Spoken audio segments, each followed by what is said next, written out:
Hello friends, good morning. कैसे हैं आप सभी? उम्मीद करती हूँ कि आप सभी लोग बहुत अच्छे होंगे और हम भी यहाँ पे एकदम बढ़िया हैं। तो फ्रेंड्स, टाइम हो रहा है मॉर्निंग का। अभी 7:30 या पौने 8 बजे का टाइम हो रहा होगा। और इस टाइम पे ना हम दोनों माँ बेटी नहा के आ गए हैं। और मिस्टी ना जो भी मुझे करना रहता है वही इसे भी करना रहता है। और आज मैंने बाल धुले थे तो बोल रही थी मम्मा मुझे भी बाल धोना है, तो मैंने कहा इसके भी बाल धुल देती हूँ, काफ़ी दिन हो गए हैं। तो जिस दिन इसके बाल धुलने होते हैं ना, मुझे ऐसा लगता है ना कि बहुत ज़्यादा काम है। और सुबह सुबह मेरे बहुत सारे काम निपट चुके हैं, जैसे कि घर के जो भी छोटे मोटे काम होते हैं वही। और मिस्टी के भी मैंने आज बाल धुल दिए थे। अब मैं इसको ना अच्छे से सुलझा दूंगी, क्योंकि जब बाल थोड़े थोड़े से सूख जाते हैं ना तो फिर उलझते हैं, अच्छे से सुलझते नहीं हैं जितने कि गीले वालों में अच्छे से सुलझ जाते हैं। और आज मैं मॉर्निंग में उठ गई थी 5 बजे और उसके बाद से मैंने बहुत सारे काम किए। और तब जाके मैंने सोचा कि मैं आज भी सुबह जल्दी नहा लेती हूँ। और घर पे जो छोटी मोटी हल्की फुल्की वाली झाड़ू है वो मैंने लगा दी है। अभी डस्टिंग और पोछा लगाना बाकी है। और वैसे ना मॉर्निंग की सुबह झाड़ू तो मैंने निकाल दी थी, लेकिन जो अच्छे से है वो वाली झाड़ू भी मैंने लगा ही दी है लगभग। और फिर मैं नहाने के लिए चले गई थी, क्योंकि यहाँ पे गर्मी इतनी ज़्यादा है ना कि सुबह नहाने का ही मन कर रहा था। तो अभी नहा के आ गई हूँ और मुझे काफ़ी फ्रेश फ्रेश फील हो रहा है, एकदम बॉडी में ठंडा लग रहा है। और जब भी हम सो के उठते हैं ना तो गर्मी लगती ही है, क्योंकि गर्मी तो अभी बहुत ज़्यादा हो ही रही है।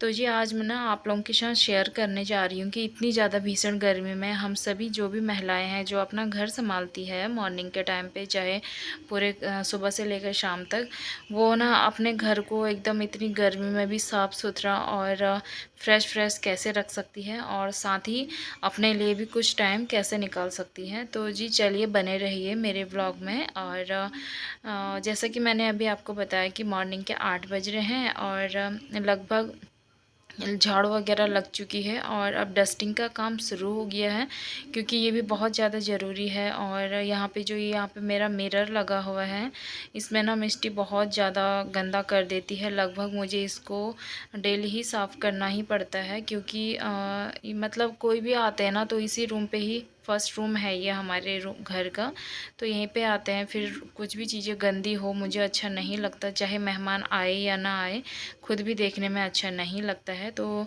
जब तक मैं एक एक कपड़ा ना मार दूँ ना, फिर मुझे सेटिस्फेक्शन नहीं होता। और वैसे मैंने इसकी डीप क्लीनिंग थोड़े दिन पहले की थी, मेरे व्लॉग पे मैंने इसका व्लॉग बनाया हुआ है। तो क्लीनिंग करने के बाद ना अब इनको मैं सारे सामानों को जहाँ जहाँ पे जिसकी जगह है वहाँ पे मैं एक एक करके लगा लूँगी। तो जी मैं ना डेली सुबह 5 सवा 5 बजे लास्ट टाइम होता है मेरा उठने का। और जिस दिन मैं लेट हो जाती हूँ ना तो पूरा दिन काम का जो भी मैनेजमेंट होता है काम और टाइम का, वो पूरा रूटीन चेंज हो जाता है, पूरा बदल जाता है, जिससे कि फिर पूरे दिन ना सब काम लेट लेट होते ही रहते हैं। तो मुझे लगता है कि सुबह मॉर्निंग में उठना बहुत ज़्यादा ज़रूरी है टाइम से। और देखिए मिष्टी ना मेरे आसपास ही है, ये जो फ़ोटो मैं साफ़ कर रही थी इसके बर्थडे पे इसकी फ्रेंड ने दी थी, तो ये उसी को याद कर रही थी। हमारे अपोजिट साइड में रहते हैं केरला के, ये उन्होंने ही दिया था। तो ये बोल रही थी मम्मा मुझे इसकी बहुत याद आ रही है, फ़ोन कर दो। मैंने बोला बाद में कर दूँगी करके। जो भी रूम में सामान को व्यवस्थित तरीके से रखना होता है वो मैं कभी कभार रात में ही करके सो जाती हूँ। और जिस दिन मैं रात में नहीं करती, मुझे कम टाइम मिलता है, तो मैं मॉर्निंग में भी कर लेती हूँ।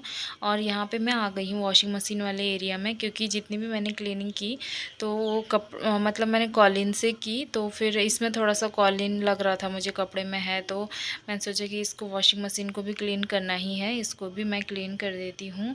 और हम लोग घर को जितना व्यवस्थित रखेंगे, साफ़ सुथरा रखेंगे ना, हमें काम करने का और उसमें रहने का भी मन करता है। और यहाँ पे बेडरूम वाले रूम की भी मुझे आज बेडशीट चेंज करनी है।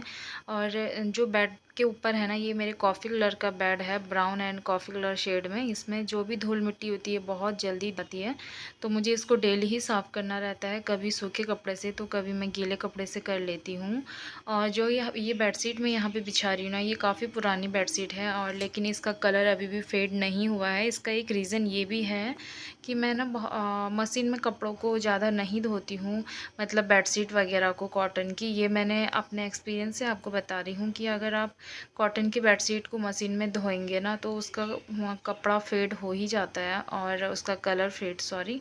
और ना मतलब कॉटन के कोई भी कपड़े होते हैं ना उसमें वाइट वाइट सब आ जाता है, तो वो चीज़ अच्छी नहीं लगती है। और ये हम मेरे को ना कम से कम इसको 5 साल हो गए हैं बिछाते बिछाते। थोड़ी थोड़ी हो रही है अभी ये ख़राब इस टाइम पे, लेकिन इतने साल ये आसानी से चली बहुत अच्छे से। और ये बेडशीट ना मुझे बहुत ज़्यादा पसंद है, एकदम कॉटन की है तो इसको कैसे भी बिछाओ ये वैसी ही रहती है, मुझे काफ़ी अच्छी लगती है। और गर्मी के टाइम पे ना ऐसे ही कपड़े अच्छे लगते हैं, एकदम घिसे पिटे पुराने से, जो पतले पतले से होते हैं ना, चाहे बिछाने वाले हो या पहनने वाले हो। गर्मी इतनी ज़्यादा है कि हमें ऐसी ही चीज़ें पसंद आती है। और ये जो पिलो कवर अभी मैंने रखे, पहले मैं ये वाले पिलो कवर्स भी लगाने वाली थी, लेकिन फिर जो मैंने पिलो कवर लगाई है बेडशीट के साथ वाली ही लगाई है, तो अच्छा लग रहा था इसका कॉम्बिनेशन उसके साथ। तो यहाँ पे ना मैंने झाड़ू सारे रूम पे लगा दी। और मॉर्निंग में ना मैंने दोनों बालकनी में, सीढ़ी में, सारी जगह झाड़ू मेरी लग चुकी थी। मैंने आपको बताया था कि मैंने सारी जगह झाड़ू लगा दिया है और अब पोछा लगाने का काम रह जाता है, तो फटाफट से ना मैं यहाँ पे पोछा भी लगा दूँगी। आज मैं हाथ से पोछा नहीं लगाऊंगी, आज मैं वाइपर की हेल्प से ही पोछा लगा रही हूँ। मेरे पास मॉप नहीं है, जो मॉप लगाते हैं ना, मॉप से वाला नहीं रखा है मैंने, तो अभी तो मेरे पास यही है, तो मैं इसी से लगा लूँगी। और सारे रूम पे मैंने पोछा लगा दिया है, तो ये लास्ट ही रूम बचा हुआ है और फटाफट से मैं ये भी लगा दूँगी। और नाश्ता वगैरह हो चुका है बच्चों को ना, बच्चों ने भी आज कुछ ज़्यादा नहीं लिया, उन्होंने सिर्फ, मैं वाटरमेलन लेके आई थी तो वाटरमेलन का ही मैंने मिल्क शेक बना दिया, तो इसीलिए मैं खाना थोड़ी जल्दी बना दूँगी। और कल हम पालक लेके आए थे, मंडी गए थे, तो पालक की सब्ज़ी ऐसी होती है ना कि गर्मी में गल जाती है, उसको हम ऐसे भी फ्रिज में रखें या धुल के या सूखा कैसे भी, तो फिर मैंने सोचा कि ये ख़राब हो जाएगी तो इसका कोई ज़्यादा टेस्ट नहीं आएगा। तो फिर बच्चों को ना पालक की सब्ज़ी बहुत ज़्यादा पसंद है और मुझे भी बहुत ज़्यादा पसंद है। बहुत सारे लोगों की शिकायत होती है कि हमारे बच्चों को हरी सब्जियां नहीं पसंद है, लेकिन आप अगर उनके टेस्ट के अकॉर्डिंग बनाओगे तो बच्चों को पसंद आएगी, बहुत ज़रूर आएगी। आप एक बार खिला के तो देखिए, आप लोगों को उन्हें बोलना चाहिए कि बहुत अच्छी लगती है सब्ज़ी, आप खाओ, एक बार टेस्ट करो, अगर अच्छी नहीं लगेगी तो फिर मैं नहीं दूँगी। मैं अपने बच्चों को ऐसे ही बोलती हूँ। फिर मतलब मसाले और नमक मिर्च उनके अकॉर्डिंग डालो ना तो वो खा ही लेते हैं। तो आज ना मैंने पालक को अलग तरीके से बना रही हूँ, बहुत तरीक़ों से ये बनती है। और मैंने पालक को थोड़ा सा बॉयल कर लिया था, हाफ़ बॉयल। उसके बाद ना मैंने ये मसाले रेडी कर लिए हैं। इसमें ज़्यादा मैंने मसाले नहीं डाले हैं, बेसिक से मसाले डाले हैं। और बच्चे ना मिर्ची बहुत कम खाते हैं, तो मैं कम ही रखूँगी इसमें भी। और इसको मैं थोड़ा सा पालक को ग्राइंड कर लूँगी। बॉयल करने के बाद वो ठंडा हो गया था, अब बारी आ जाती है पालक को डालने की। इसमें मसाला जितना मुझे पकाना था मैंने पका लिया है। मसाले को अच्छे से ही पकाना इसमें बहुत ज़्यादा इम्पोर्टेंट है, वरना ना इसमें मसाले की स्मेल रह जाती है तो फिर अच्छा नहीं लगता है। चावल मैंने बनाने के लिए रख दिया था, बन चुका था चावल। और बच्चों को ना आज इतना पसंद आया ये सब ना, बच्चों ने इतने अच्छे से खाया और इनफैक्ट मुझे भी बहुत ज़्यादा पसंद आया। जो इसमें लाल मिर्ची का तड़का होता है ना हरी सब्ज़ी में, कोई सी भी हरी सब्ज़ी बनाओ वो बहुत टेस्टी लगता है, लाल मिर्ची वाला तड़का। तो मिर्ची को मैं साइड कर रही थी, क्योंकि मिष्टी अगर इसको देख भी लेगी ना वो फिर भी नहीं खाएगी, बोलेगी कि नहीं आपने इसमें मिर्ची डाली है, तो मुझे साइड करना पड़ा इस वजह से। तो फ्रेंड्स खाना मेरा बन के हो गया है रेडी, और 9:30 बजे तक मेरे मॉर्निंग के सारे काम हो चुके थे ख़त्म। और उसके बाद ना मैंने 1 डेढ़ घंटे आराम भी कर लिया था, बहुत अच्छे से मैंने आराम कर लिया था। बच्चों को भी आराम कराया थोड़ा सा, क्योंकि बच्चे भी मेरे साथ ही कभी कभार मॉर्निंग में उठ जाते हैं। तो यही फ़ायदे होते हैं मॉर्निंग में जल्दी उठने के, और इस बीच में बहुत सारा काम भी हो जाता है। तो हमें मॉर्निंग के टाइम पर भी आराम करना बहुत ज़्यादा ज़रूरी है अपने हेल्थ के लिए। तो उसके बाद ना मैं 11 बजे उठ गई थी अपने बेड से। फिर उसके बाद मैंने खाने की प्रिपेयरिंग करी, और अभी लगभग टाइम हो रहा है 12:30 का। और अब हम भी खा लेते हैं खाना, क्योंकि अब भूख भी लग रही है बच्चों को भी और मुझे भी। और आज का खाना सच में इतना टेस्टी था ना, बहुत ज़्यादा। और कभी आप भी ट्राई कीजिएगा ये वाली रेसिपी। बहुत अच्छा इसका टेस्ट होता है। तो जी यही था मेरा सुबह सुबह की भीषण गर्मी में रूटीन, और जिससे कि हम मुझे भी बहुत ज़्यादा टाइम मिल गया रेस्ट करने के लिए, और आप भी यही सब कर सकते हैं, इसी रूटीन को फॉलो कर सकते हैं।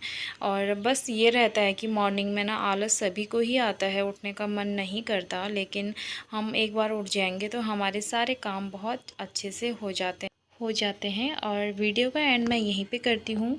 मिलती हूँ आपको नेक्स्ट व्लॉग में, तब तक के लिए बाय।